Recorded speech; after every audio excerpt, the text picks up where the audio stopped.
नमस्कार शिक्षक साथियों मेरे कुछ शिक्षक साथियों द्वारा लगातार यह प्रश्न पूछा जा रहा है कि सर जो 31 दिसंबर 2025 को भारत के शिक्षा मंत्रालय की तरफ से जो पत्र जारी किया गया था सभी राज्य सरकारों को, जिसमें यह सूचना मांगी गई थी कि कितने हमारे ऐसे शिक्षक हैं जो आरटी एक्ट के पहले नियुक्त हुए हैं और टीईटी पास हैं या नहीं, उनका आयु वर्ग क्या है और किस कक्षा स्तर के वो शिक्षक हैं।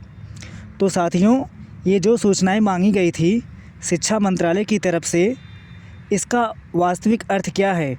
शिक्षक साथियों देखिए, इस पर मैंने पहले भी वीडियो बना रखा है और आज फिर मैं यह कहना चाहूँगा कि यहाँ पर जो भी बातें हम लोग करते हैं वो कुछ अनुमान होता है, कुछ चीज़ें जो निष्कर्ष निकलती हैं, जो वरिष्ठ लोगों से जानकारी मिलती है, उसी का एक विचार विमर्श आप सभी के साथ साझा करने का प्रयास किया जाता है। तो साथियों, सारी चीज़ें भविष्य के गर्त में हैं, स्पष्ट रूप से कोई कुछ भी नहीं कह सकता है। साथियों, बस एक कयास लगाया जा सकता है, जो चीज़ें हो रही हैं, जो तथ्य हैं, जो फैक्ट्स हैं, उसका विश्लेषण करने के बाद जो चीज़ें निकलती हैं साथियों, उस पर एक विचार बनाया जाता है कि हाँ ऐसा हो सकता है। साथियों, 31 दिसंबर 2025 को जो पत्र जारी किया गया था, उस पत्र की पूरी भूमिका आपको हम समझाते हैं। देखिए शिक्षक साथियों, 1 सितंबर 2025 को जब सुप्रीम कोर्ट का आदेश आया था और जब ये कहा गया कि हमारे देश के ऐसे शिक्षक जो अनुभवी तो हैं, योग्य तो हैं, सेवा दे रहे हैं 20-25 साल से, लेकिन उन्हें टीईटी पास करना होगा और उन्हें अपनी योग्यता सिद्ध करनी होगी, और वह भी साथियों 2 साल के अंदर, नहीं तो उन्हें अपनी नौकरी से हाथ धोना पड़ेगा। शिक्षक साथियों, आप समझिए कि 20-25 लाख शिक्षक हमारे प्रभावित हो रहे थे इस काले कानून से। सभी शिक्षकों ने अपनी आवाज़ बुलंद की, जनप्रतिनिधियों से संपर्क किया। आप ये समझिए कि वर्तमान सरकार के जितने भी जनप्रतिनिधि थे इसके समर्थन में आए, यानी इस टीईटी अनिवार्यता के समर्थन में आए, जो हमारे शिक्षकों की पीड़ा के समर्थन में केंद्र सरकार से वार्ता की कि शिक्षकों को टीईटी अनिवार्यता से छूट मिलनी चाहिए। और क्यों छूट मिलनी चाहिए? क्योंकि यह सुप्रीम कोर्ट का गलत आदेश आ गया है। शिक्षक साथियों, आपको बताना चाहता हूँ कि अंजुमन तालीमें बनाम महाराष्ट्र सरकार का जो केस चल रहा था, जिसमें यह कहा गया था कि अल्पसंख्यक जो शिक्षकों का मामला है उनको नियुक्ति में टीईटी अनिवार्य होना चाहिए कि नहीं।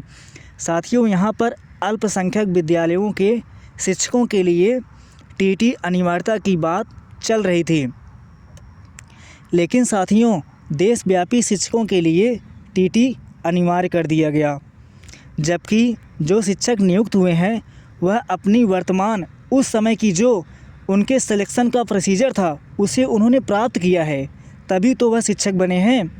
अब इसमें एक बात और स्पष्ट कर लीजिए कि आरटीई एक्ट का जब एक तरीके से गाइडलाइन आई थी, पूरा फ्रेमवर्क लोगों के सामने प्रस्तुत किया गया था 23 अगस्त 2010 के बाद, उसमें स्पष्ट रूप से यह उल्लेख किया गया था कि ये आगामी शिक्षकों की नियुक्ति पर लागू किया जाएगा, ना कि पूर्व में नियुक्त शिक्षकों पर। और साथियों, उसमें एक शब्द यह भी कहा गया था कि राज्य सरकारों के पास अगर अभी प्रशिक्षित शिक्षक नहीं हैं तो राज्य सरकारें चाहें तो वर्तमान में नियुक्ति तत्काल में कर सकती हैं, लेकिन उन्हें 5 साल के अंदर टीईटी पास करना अनिवार्य होगा।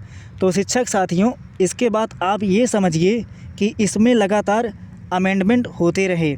2017 में जो अमेंडमेंट हुआ उसमें यह कंपल्सरी कर दिया गया था कि सभी शिक्षकों को टीईटी पास करना अनिवार्य हो जाएगा।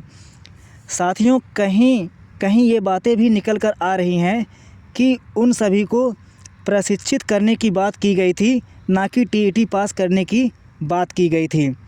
शिक्षक साथियों, चाहे जो भी बातें कही गई हो, लेकिन राज्य सरकारों की तरफ से या केंद्र सरकार की तरफ से भारत का शिक्षा मंत्रालय जो था उसने 2019 के जो 31 मार्च 2019 तक की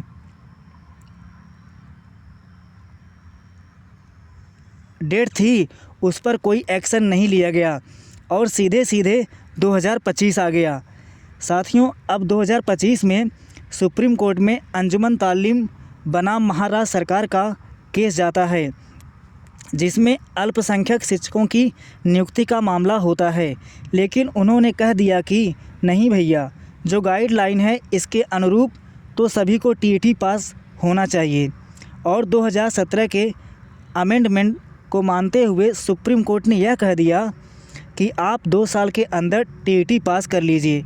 यानी साथियों, जो मेन मुद्दा था उस पर कोई डिसीजन आया ही नहीं। उस पर तो यह कहा गया कि इसको हम सुनते रहेंगे। उस मुद्दे पर अभी तक कुछ भी नहीं हुआ। और दूसरा मामला जो उससे निकल के आ गया, जो देश भर के शिक्षकों को प्रभावित कर रहा है। अब जब शिक्षकों का जन आंदोलन इतना प्रबल हुआ, जंतर मंतर पर प्रदर्शन किया गया और सभी जनप्रतिनिधियों को ज्ञापन दिया गया, मतलब एक तरीके से बहुत प्रभावी विरोध जब दर्ज होने लगा, तब जा कर के केंद्र सरकार को कहीं ना कहीं यह एहसास हुआ कि हमारे जो शिक्षक हैं उनकी जो पीड़ा है वो जेन्युइन पीड़ा है। जो हमारे शिक्षक हैं उनका जो विरोध हो रहा है वह सही विरोध हो रहा है। तो शिक्षक साथियों, केंद्र सरकार ने एक आंकड़ा यह इकट्ठा करने का प्रयास किया कि पहले हमें ये चीज़ें जान लेनी चाहिए कि हमारी वास्तविक स्थिति क्या है, कितने आयु वर्ग के कितने हमारे ऐसे शिक्षक हैं जो सेवा दे रहे हैं और टीईटी पास नहीं हैं। साथियों, इसी क्रम में आप सभी ने देखा होगा कि जो सूचनाएं मांगी गई हैं उसको देखा जा रहा है। निश्चित रूप से एक जो आंकड़ा केंद्र सरकार के पास पहुंचेगा तो ये वास्तविक स्थिति स्पष्ट होगी कि कितने हमारे ऐसे शिक्षक हैं जो टीईटी पास नहीं हैं और कितने साल से अपनी सेवा दे रहे हैं और उनकी सेवा की सुरक्षा कैसी की जाएगी। तो शिक्षक साथियों, यह जो 31 दिसंबर 2025 को जो लेटर जारी किया गया था जिसमें सूचनाएं केंद्र सरकार की तरफ से मांगी गई थी, तो इसका एक पहलू जो हम लोग समझ पा रहे हैं उसमें यही माना जा रहा है कि केंद्र सरकार कहीं ना कहीं शिक्षकों को राहत देने की बात कर रही है। तभी शिक्षक साथियों, ये सारी सूचनाएं इकट्ठा की जा रही हैं। शिक्षक साथियों, टीएफआई यानी कि टीएफआई का प्रतिनिधिमंडल जब धर्मेंद्र प्रधान जी से मिला था तो धर्मेंद्र प्रधान जी ने स्पष्ट रूप से यही कहा था कि सरकार जो है शिक्षकों की पीड़ा को समझ रही है और शिक्षकों को जल्द से जल्द टीईटी से राहत मिलेगी। शिक्षक साथियों, अब इसमें देखना यह है कि इसमें पूर्ण रूप से छूट मिलती है या सरकार कुछ बीच का रास्ता निकालती है। लेकिन शिक्षक साथियों, निश्चित रूप से ये बातें निकल कर आ रही हैं कि टीईटी की वजह से किसी शिक्षक की नौकरी नहीं जाएगी।